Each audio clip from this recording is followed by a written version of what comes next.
Sahabat Gendimas, air ini bukan saya yang buat, bukan juga Anda yang buat, bukan istri saya yang buat, juga bukan istri Anda yang buat. Air diciptakan untuk memenuhi standar kehidupannya oleh Tuhan Yang Maha Esa. Kita diberi tugas oleh alam untuk mengolah air ini.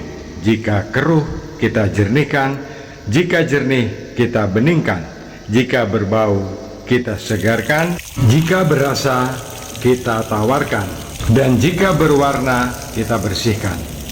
Sahabat Gendimas, bahwa dalam sistem pengolahan air apapun yang kita olah menjadikan kita punya alasan terhadap sesuatu yang kita jual. Tanpa alasan, kita tidak punya bahan untuk kita ceritakan kepada orang lain tentang sesuatu yang kita buat.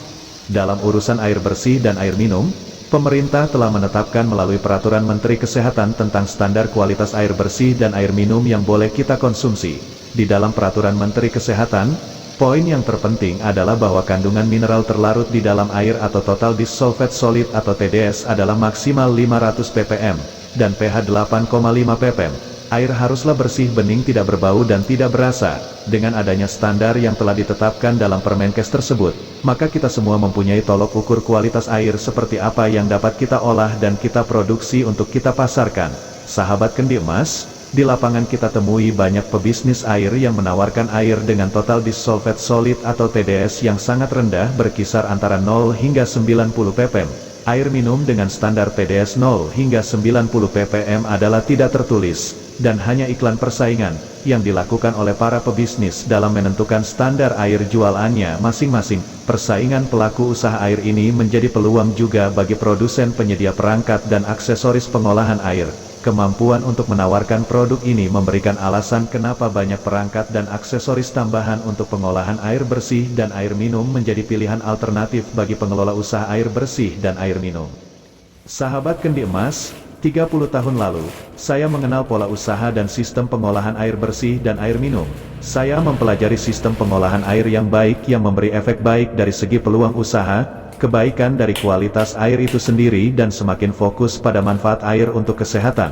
Saya melakukan studi kepustakaan, membaca, mendengar, menonton dan mentelaah buku-buku tulisan, laporan, makalah, skripsi, jurnal, riset dan karya ilmiah lainnya yang berhubungan dengan air, baik oleh ahli dan ilmuwan Indonesia maupun negara lain.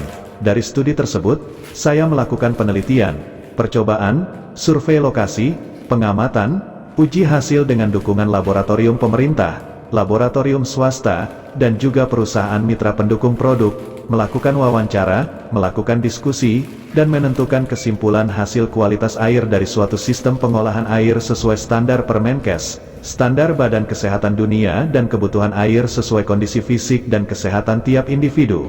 Pada akhirnya saya dapat melakukan sendiri, menentukan sistem pengolahan air yang terbaik bagi kepentingan sahabat Gendimas semua. Berbagai hasil tentang jangkauan air, TDS, pH, molekul air, tentang klaster, tentang keasaman dan alkalinitas air, tentang pengaruh material media dan pilihan media penyaring, tentang parametik dan paramagnetik air, pengaruh mineral alam terhadap air sudah dapat saya buat dan lakukan. Hanya ada konsep pemahaman keliru antara para pelaku air dan para medis yang selalu memaksakan pemahaman antara manfaat air dan faktor efek penyembuh. Penelitian di bawah mikroskop, penelitian perubahan fisika air, penelitian perubahan elektrolisis air, penelitian perubahan kimia dan fisika air, baik tertulis dan yang dilaporkan maupun hasil penelitian yang tidak dilaporkan secara umum, tidak mempengaruhi pendapat para medis tentang air sebagai obat penyembuh bagi orang sakit. Banyak hasil penelitian yang melahirkan konsep parametik air, pemecahan molekul air, kelembutan air, pengaruh air terhadap kesehatan, tetap dibantah oleh para medis, dengan argumen bahwa belum ada penelitian bahwa air dapat memberikan efek kesembuhan bagi manusia yang memberikan arti bahwa air tetaplah air. Walaupun dalam situs-situs resmi rumah sakit, kedokteran dan para medis menyatakan bahwa belum ada bukti medis bahwa air dapat menyembuhkan, tidak sedikitpun mengendorkan niat saya untuk tetap mempelajari sifat-sifat air, dan kualitasnya, serta terus mempelajari dan meneliti kualitas air dan pengaruh air bagi kesehatan. Semakin saya mengetahui tentang perdebatan ini, justru mendorong saya untuk mencari alasan bahwa air dapat memberikan dampak pemulihan bagi kesehatan. Saya memberikan sebuah contoh kasus tanpa nalar. Jika ada seseorang sakit kemudian diberikan air yang lembut, halus dan segar yang disertai dengan doa, lalu orang yang sakit meminumnya, beberapa waktu berselang pasien tersebut sembuh.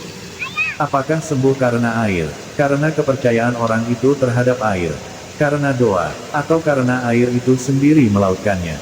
Kemanakah penyakit itu pergi, dan apa penyebab penyakit itu pergi? Jika kita melihat contoh ini, apakah kita tidak bisa memberikan argumen bahwa air dapat menyembuhkan? Sahabat kendi emas, dari berbagai pandangan dan pendapat ahli, saya Lukman Hakim, berkesimpulan bahwa peran air terhadap obat bagi kesehatan masih berlaku pada tingkat pengobatan alternatif dengan korelevansi fisika, sementara obat penyembuh dalam dunia medis berorientasi pada kimia. Walaupun sebagian dari kandungan air adalah bagian dari kimia pengobatan medis. Dengan pernyataan para medis bahwa belum ada pembuktian bahwa air adalah obat penyembuh penyakit, pada akhirnya saya menemukan gambaran jelas sendiri bahwa air bukan obat penyembuh penyakit. Jadi mari kita balik otak kita.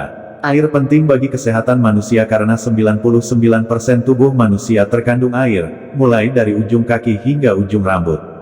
Kurang air manusia sakit, tanpa air akan mati. Air menopang kesehatan dan stamina tubuh, dengan stamina dan kualitas tubuh yang baik, tubuh akan mampu melawan penyakit. Jadi air bukan obat menyembuhkan penyakit, tetapi air mampu dan membantu mendorong pemulihan kesehatan dan menciptakan kualitas hidup menjadi baik. Air menyimpan masing-masing dari jutaan bahan, dengan bahan yang bersentuhan, dalam struktur jaringnya.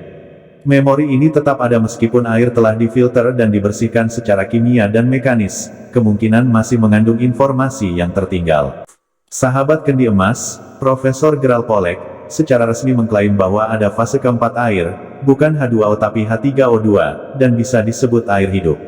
Ini lebih kental, padat, dan basa daripada air biasa, memiliki muatan negatif, dan dapat menyimpan energi seperti baterai. Air heksagonal adalah struktur geometris kristal yang dibentuk oleh 8 molekul air, bintang tetrahedron atau bintang Kepler. Ini dianggap sebagai struktur air yang paling stabil dalam keadaan cair. Dari tampilan profil bentuknya dapat dilihat sebagai bentuk segi enam yang sempurna. Geometri khusus ini menghasilkan efek yang disebut koherensi molekuler. Koherensi molekuler memperkuat kemampuan alami air untuk mengarsipkan dan mentransfer informasi. Suatu jaringan air disebut koheren, yaitu ketika air mampu mempertahankan beberapa stabilitas saat molekul bergerak. Semakin terstruktur, ditandai dengan peningkatan ikatan hidrogen, semakin besar koherensi, semakin besar pula kemampuan air untuk menyimpan dan membawa sinyal dan informasi lainnya. Dalam dunia fisika, ini disebut sebagai koherensi kuantum. Pada bagian yang sangat kecil kuantum, terdapat kesatuan dan kerjasama koherensi, bahwa struktur heksagonal air, lebih disukai oleh semua organisme biologis. Air heksagonal juga berperan dalam fungsi DNA sehat, reaksi enzim dan berbagai fungsi metabolisme.